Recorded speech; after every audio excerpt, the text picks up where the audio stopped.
what are you doing here? Franz hesitated for a moment at her sharp question, then bit his lip.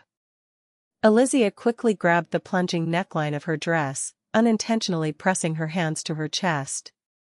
But she couldn't let it go, she would not accept appearing inappropriate in front of Franz.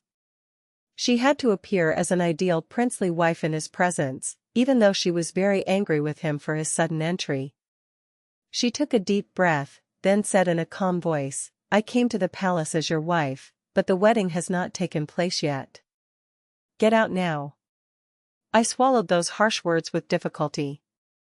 Then she looked at the door that Sarah had closed with determination, and added, being with you in a closed room is completely inappropriate, so what about me in this form? Don't you care about my reputation? Franz's eyes widened at her cold accusation, and he quickly shook his head to explain himself. No, not like that. Not at all. I just wanted to ask you about your meeting with Her Majesty the Empress. You should have gone after asking. Or waited until I was fully dressed. Franz pressed his forehead, looking extremely annoyed. At that moment, Alizia remembered Sarah's previously happy features as she closed the door. She began to realize the reality of the situation. Sarah must have arranged this. Perhaps Franz simply came to ask after Gerard left, but Sarah shrewdly pushed him in, thinking it would bring them closer together. Sarah, why are you doing things I didn't ask you to do? There is no doubt that Sarah thought she was helping her, knowing Alizia's hatred for Franz. She had been talking a lot about its merits lately, and now she was resorting to tricks. I'll talk to her sternly later. Alicia sighed. Sarah had always insisted that Alizia should marry a man she loved, a sentiment inherited from her mother. But it was clear now that Sarah was serious. It seems my maid asked you something inappropriate. I apologize. Alizia took a step back, feigning embarrassment. Franz moved toward her unintentionally, causing her to stumble backwards suddenly. Her skirt tangled around her legs. Alizia fell backwards onto the bed. Yes. Alicia. Franz rushed to grab her, and collapsed on top of her at the same time. Are you well? One of his hands was under her head, and the other was resting on the bed. The sunlight from the window illuminated his golden hair, and his golden eyes stared at her anxiously. His large hand was touching her cheek, and she was trembling slightly. What is he doing? Alizia looked at him carefully.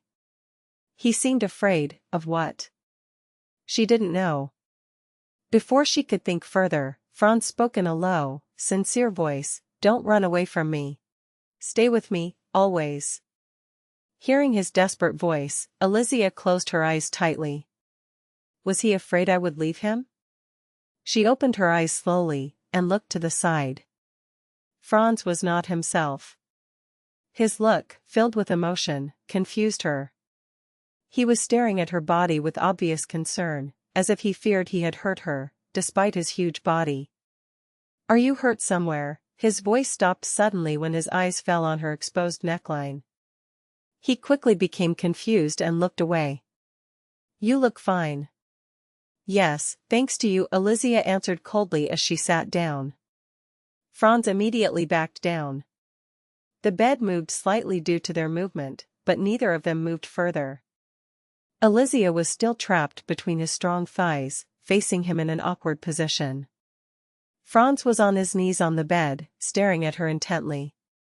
She looked away from him, annoyed by his look. Her Majesty the Empress received me warmly. She even gave me the necklace she wore at her wedding. Alizia quickly changed the subject, but Franz remained silent, watching her silently. Nothing happened to worry about. So, she stopped talking, and gently placed her hand on his chest, intending to push him away. But before she could quite touch him, Franz suddenly rose to his feet. I'm happy about that. He got up quickly, his face pale and confused. Alicia looked at him in confusion. What's wrong with him? Him touching me would be in his best interest. Neutralizing mana requires physical contact. Franz was suffering greatly from a mana disorder in his body, and naturally he needed her touch. However, he backed away from her as if touching her scared him, as if she was the one who had assaulted him. The situation was so ridiculous that a bitter laugh escaped her lips. If anyone saw them like this, they would think that she was the one being attacked, but Franz acts as if he is the victim. If nothing else, I would like to rest now. Franz nodded slowly at her cold tone, still pale-faced. Elysia said in a flat tone, "You know, I can't neutralize the mana until the wedding takes place. Why do you keep saying that?" His low, harsh voice interrupted her. "Because this is protocol?" Franz stared at her intently, his lips trembled, and he murmured in pain, "Because it's your duty, is that just why you do it?" "Yes, it is my duty." Elysia sighed quietly and continued, "I know my place very well.